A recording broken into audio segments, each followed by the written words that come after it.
What's up, everyone? Welcome to this day in Philly sports history for December 13th, 2024. I'm your host, Jim Montgomery. Welcome to a Feel Good Friday edition of the podcast. I don't know about you, but it's been a long week just in general, not even including the drama with the Eagles, but it's been a long week. Feel Good Friday cannot get here soon enough. And I'm going to take a minute here. Usually I save stuff like this for Tuesdays, but I don't know who needs to hear this out there. But as I said, it was a long week, but I'm feeling very blessed today. And just want to give a shout out to the people that get up super early, people that are out there at the gym, working out at 4 a.m., doing what they need to do to make themselves better and to have a good day. So first of all, shout out to those people. You know who you are. Did not want to get out of bed today. Hit the snooze button for 5 minutes, and then I was like, you know what? Let's get up. Let's do it. Let's start this day. But just feeling blessed in general.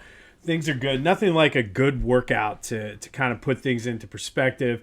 We've been featured in On Pattison twice this week, which is incredible. And even though I know it's coming at least once, every time I see us featured in there, it's a good feeling. So just count your blessings today. You got a lot going for you. Despite the tough weeks, despite everything that's going on, you woke up today and make it a good day. Take advantage of it. As I think I used this quote one time on a Tuesday.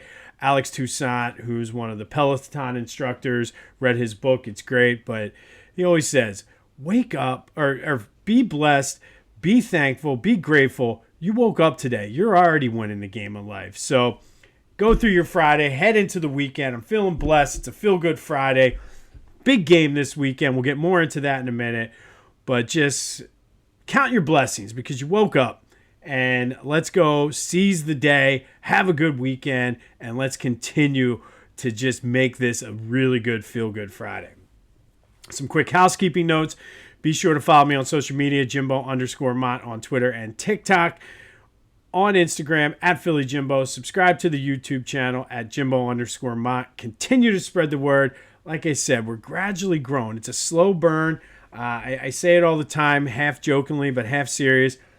I don't have super duper connections in the media. I don't have NFL money. I don't have the Swifties.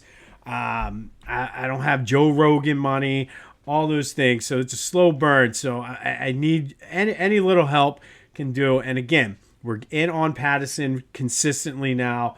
And go give them a check out if you'd like some good insight on Philly sports over there.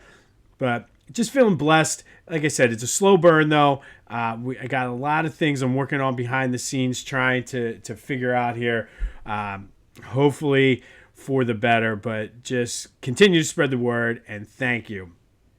And all that being said, we're in our final 2 days now of the gift and food drive. It's still not too late to donate. The link for the GoFundMe is in the description. If you have any questions, hit me up. I'll be sure to answer them. If you're going directly to the Matty Ann Dixon community cover, make sure you tell them it's part of This Day in Philly Sports History's fundraiser. And if you'd rather just send stuff to my house via Amazon, I'm probably going to go Tuesday or Wednesday of next week. So there's time to get it to me as well. But monetary donations, we've been getting a few in this week. I've been taking it, talking directly to Jamie, who's one of the coordinators over there, asking her if anything else coming up. So the other day, tea bags. So I bought, somebody donated $25, so I bought $25 worth of tea bags. So whatever you can do, every little bit helps. But we have 2 days left. We blew last year's donations out of the water. I am thrilled with that, but it's still not too late. So if you wake up feeling blessed, pass that on. As they say, pay it forward and donate to our friends and neighbors at the Matty Ann Dixon community cover. If you are participating in the reverse advent calendar, today's item of the day is bar soap. So that's what they're looking for. So any kind of bar soap. Got a ton of dial soap for them for today. So thank you if you did donate. Thank you for your support. Like I said, I'm feeling very blessed today. feeling very good. Crushed it, kicked my own butt at the gym today, but there's something about that just kind of sets the tone for the day. And I don't know if sometimes you notice the podcasts, some days are better than others. You know, the days that are the best are the days that I go and kick my ass at the gym. But bar soap is today's advent calendar of the day. 25 days of kindness. It's another good way to make yourself feel good as well as pay things forward. And this one's near and dear to my heart. You've noticed there's a lot of things with educators in there. Offer to read to your kids' classroom. They're always looking for volunteer readers. I'm trying to coordinate with my son's teacher and as well as the daughters if I can do it somehow on the same day. But the kids love it. It gives the teachers a break, and it's fun for the kids, though. Like, my kids love it when I come in. The kids, you'd be amazed, like second, third, first graders, the questions they asked you. But offer to read to your kids' class. And if your kids are older, like in middle school or high school, ask if you can come in and talk to them about giving some career advice. Whatever job you are, make it sort of like a mini career day, or just offer to volunteer somehow. Teachers, like I said, the most overworked people in America, most overworked, underpaid people in America. So anything you can do for your kids' teachers to help out is greatly appreciated. And that is today's 25 days of kindness. All right, so some notes. I always tell you, I like to make sure my information I give you is accurate.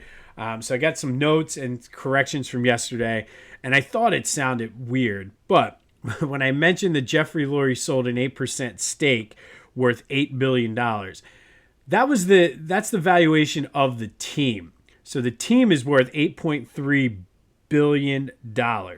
So Jeffrey Lurie back in 1994 bought the team for $185 million off of Norman Brayman.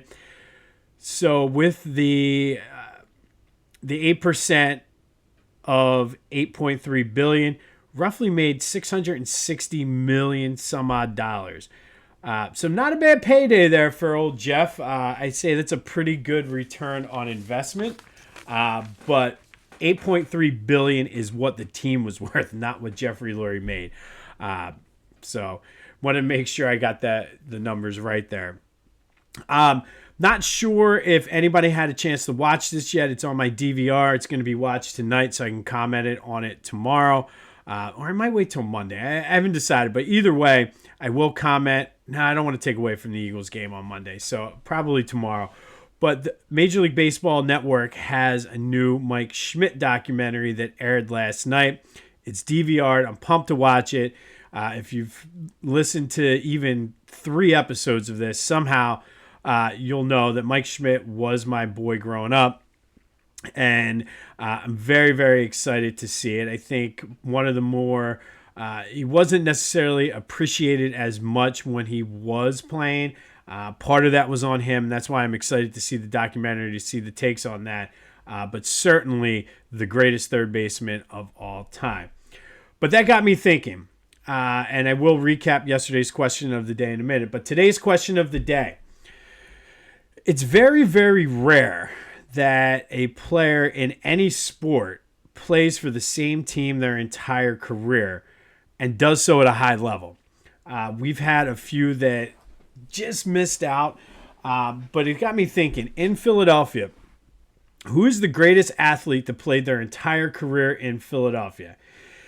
And I didn't do a ton of research for this. Sometimes the question of the day, I kind of wait to see what happened overnight to see where I go with it. And I just kind of thought about this when I was in the shower, and a quick little trip down memory lane in my head. I came up with 3 for this list. So who's the greatest athlete in Philadelphia that played their entire career here? Is it Mike Schmidt? Is it Bobby Clark? Or Chuck Bednarik? And I almost put Dr. J on this list, but he established himself in the ABA, which eventually merged with the NBA. So I didn't feel comfortable putting him on the list. But those are the biggest 3 that I could come up with. I might be missing somebody, so if I am, let me know. I mean, you could put Ryan Howard on there, but I'm not necessarily going to put Ryan Howard over Mike Schmidt in the Phillies' top spot. So Which of those three is the best athlete to play in Philly for their entire career? Mike Schmidt, Bobby Clark, or Chuck Bednarik? Hit me up on the Back to the Future voice and text line. Leave a voicemail. Send a text message. And if you do call to leave a voicemail, the settings or something changed with Google Voice, so it'll ring a few times, but you will get the voicemail. But let me know, who is your favorite, or who is the best athlete to play their entire career in Philadelphia, and let me know if I missed anyone. Like I said, I went through, and I didn't want to go back to the early days. Even Richie Ashburn played for the Mets at one point, so you can't even. The pool of players is limited. I got to go Schmidt, not because he's my favorite all-time player, not because my grandmother would come back from the grave and smack me upside the head and said, "What are you thinking?"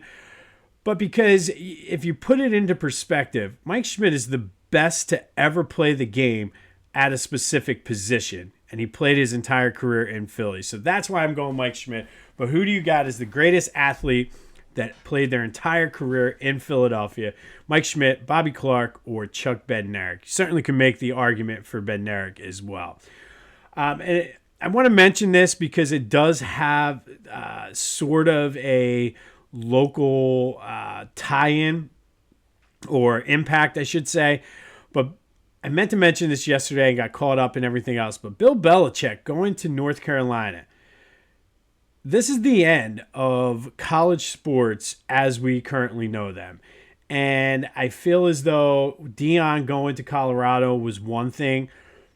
But if you read and look at what Belichick's plan is for North Carolina, he's going to run it like an NFL organization and essentially make it a sort of a pipeline to the NFL. And I've said all along with the NIL, eventually you're going to have big super conferences, which the Big Ten has 18 teams in it.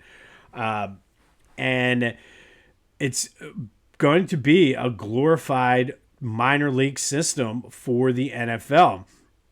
I think it's only a matter of time before, and if you think about it, we're already kind of seeing it in college basketball to a certain extent. But I think a lot of these second-tier teams that aren't the big names in a conference are going to start looking at this. And I think the time is right for somebody like Bill Belichick to go to a school like North Carolina and set it up like an NFL organization. It's just the way the landscape is. I don't necessarily think the Blue Bloods, the powerhouses, are going to follow suit just yet because of just how much money they have in boosters. But for a school like North Carolina, for football, this is huge. And I think it's just the first or the next domino to fall. I think everybody kind of wanted to see what Deion was able to do. And for the most part, he kind of laid the groundwork. But I think Belichick's going to take it to the next level. And you're going to see some of these old school coaches go in and do it. And I think it's the way of college football specifically is going to go. And I wonder what that means to the small schools like Temple, even to a certain point Villanova, that don't necessarily have the boosters, don't necessarily have all of the alumni support. Now, Nova obviously has more than what Temple does, but it's worth monitoring. But I think Bill Belichick going to North Carolina is the end of college sports as we know it. It's just going to continue. You're going to see more and more of this. And eventually, like I said, I've been saying it all along that it's going to turn into a minor league feeding ground. And I mean, I don't think it would ever happen, but I would not be opposed and would love to see a relegation system. It's tougher in football, but I would love to see like the Carolina Panthers, the New York Giants, and teams like that get relegated down to the college level. And then teams like Oregon, I mean, they would get crushed. But, I mean, you see it over in Europe in soccer. I wouldn't be surprised if we start seeing something like this in basketball, even some sort of relegation system based on the league. So maybe like a team like Temple can get hot and move up to the big time, but maybe you're going to see tiers of college sports now, and it's all going to be one big feeding ground to the pro leagues. But let me know your thoughts on that as well. Like I said, I don't know how I feel, whether it's a good thing or a bad thing, but I definitely feel that the way we know college sports now, it's over. It's going to be and look a lot different than what we're used to. But would love to know your thoughts on that. So hit me up on the Back to the Future voice and text line with that as well. All right, on to the Eagles. And huge game.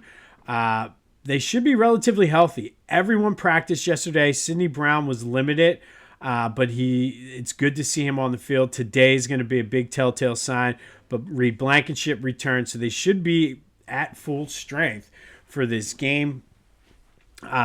Looking to break the team record of consecutive wins. They're currently tied with the 2003 and 2017 teams with 9 straight wins. Would love to see that, but I want to see them play better, and that's the thing. So we'll see. Lots of feedback on the possible dome stadium. A lot of people want to see the dome. I saw a lot of people reached out and said, think about how loud that place would be with a roof.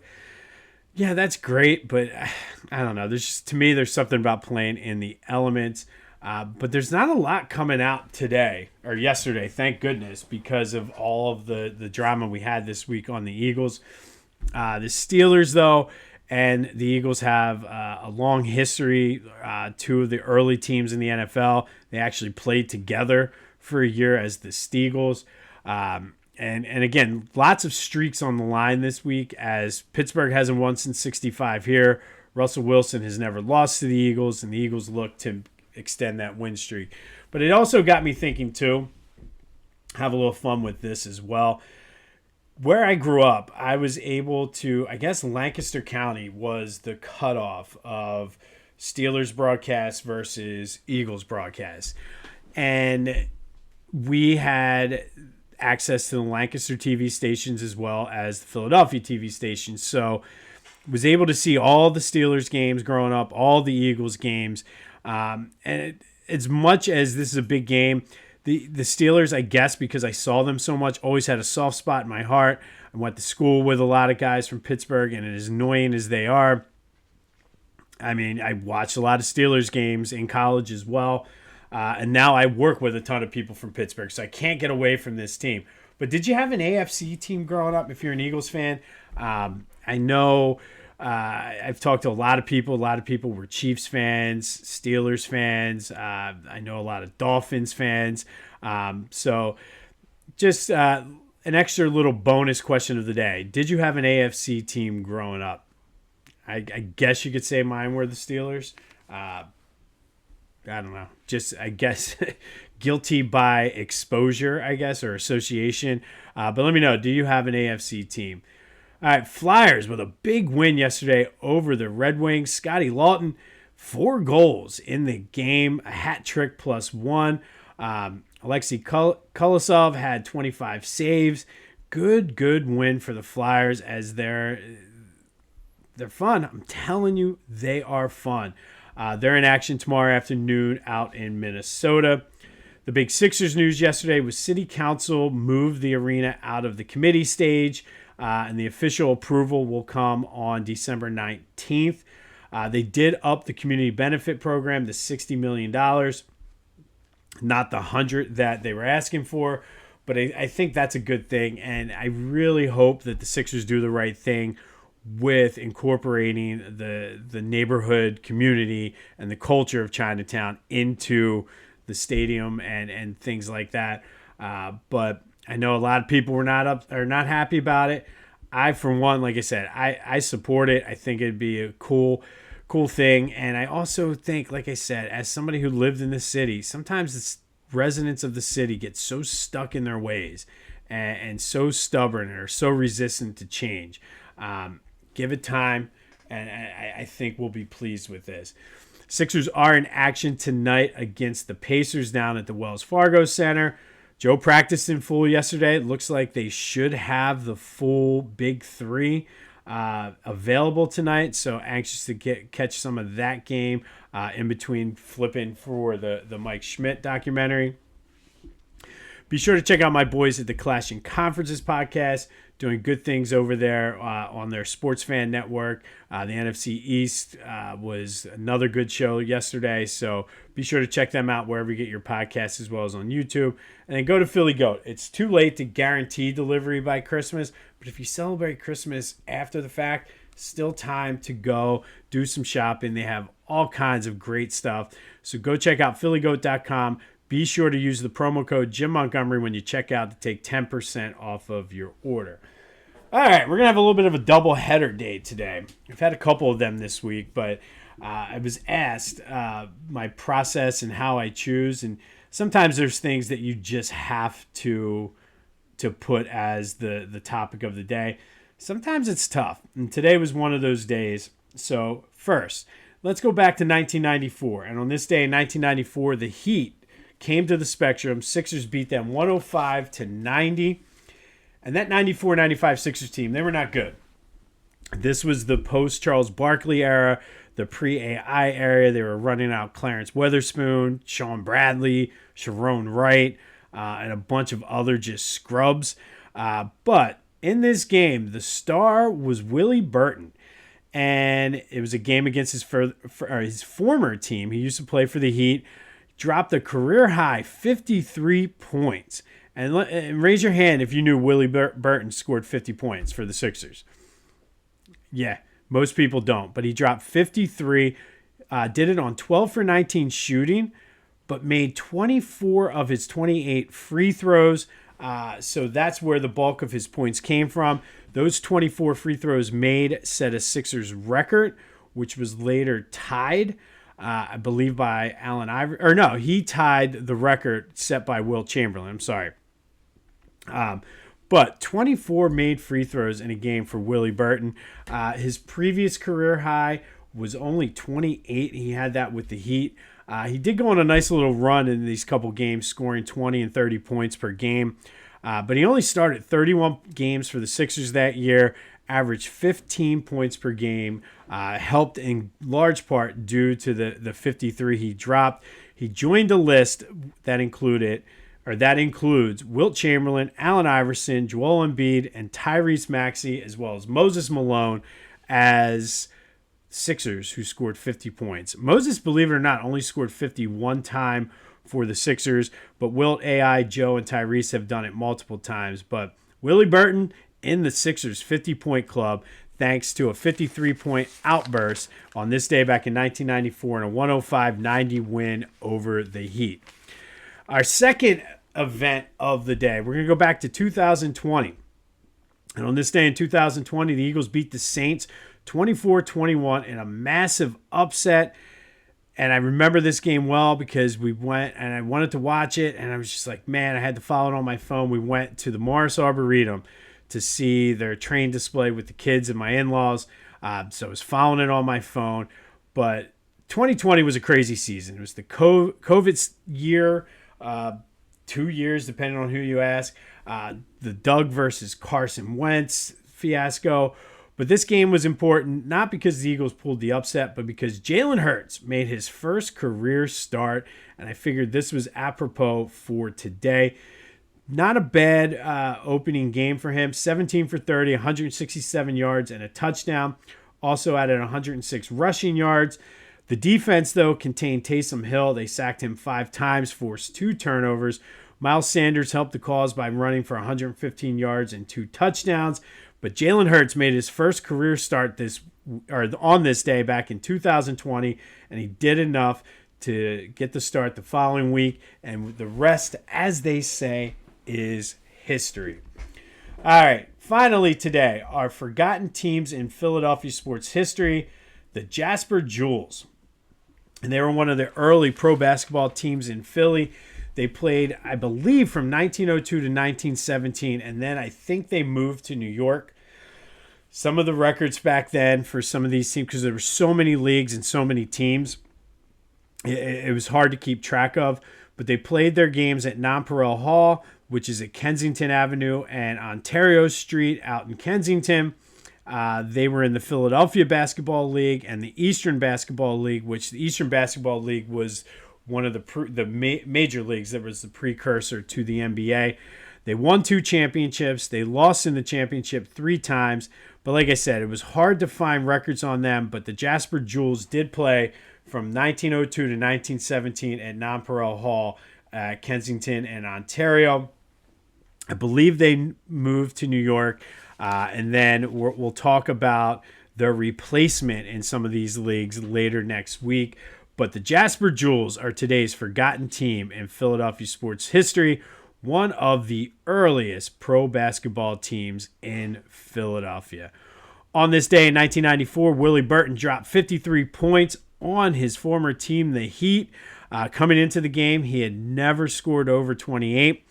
He did set a Sixers team record with 24 made free throws to help his cause. And then in 2020, Jalen Hurts made his first NFL start, pulling the massive upset over the Saints, who would finish 12-4 that year, 24-21, earning the start and starting the Jalen Hurts era in Philly. And I don't know. Would I take 167 yards and a touchdown and 118 yards on the ground on Sunday? You bet your ass I will. But that all happened in 1994 and 2020. We'll have more on the Sixers tomorrow. We'll start gearing up for the Steelers game. Be sure to let me know who the best athlete to play in Philly their whole career is. Mike Schmidt, Chuck Bednarik, or Bobby Clark. And let's have some fun too. Let me know. What are your thoughts on the stadium? What are your thoughts on, did you have an AFC team? All of that is fair game today on the Back to the Future voice and text line, 267-495-8531.